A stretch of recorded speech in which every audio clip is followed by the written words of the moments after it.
ভারতীয় ক্রিকেট আবার এক মোড়ে। গৌতম গম্ভীরকে কি টেস্ট কোচিং থেকে সরানো উচিত? ভাইরাল বিতর্কে এখন ক্রিকেট দুনিয়া দুই ভাগ। Gautam Gambhir all format head coach হওয়ার পর ভারতের ক্রিকেটে দেখা গেছে দুই চরম ছবি। একদিকে হোয়াইট বল ক্রিকেটের দাপট, সিরিজ জয়, আগ্রাসী ক্রিকেট। অন্যদিকে রেড বল মানেই চিন্তা, টেস্টে ধারাবাহিক ব্যর্থতা আর প্রশ্নের পাহাড়। আর এখান থেকেই উঠছে বড় প্রশ্ন, একজন কোচ কি সব ফরম্যাটে সমানভাবে সফল হতে পারেন? বিশেষজ্ঞরা বলছেন টেস্ট ক্রিকেটে ধৈর্য, পরিকল্পনা আর আলাদা মানসিকতা দরকার, যা হোয়াইট বলের দর্শনের সঙ্গে সবসময় মেলে না। তাই নতুন করে আলোচনায় এসেছে স্প্লিট কোচিং মডেল, মানে হোয়াইট বলের জন্য এক কোচ, টেস্ট ক্রিকেটের জন্য আলাদা কোচ, যেটা ইংল্যান্ড, অস্ট্রেলিয়ার মতো দল আগেই ব্যবহার করছে।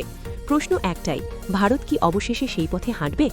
আপনার মতে গম্ভীরকে কি টেস্ট কোচিং থেকে অব্যাহতি দিয়ে স্প্লিট কোচিং চালু করা উচিত? কমেন্টে জানাতে ভুলবেন না আপনার মতামত। আর এমন আরও ক্রিকেট নিউজ পেতে চ্যানেলটা সাবস্ক্রাইব করতে ভুলবেন না।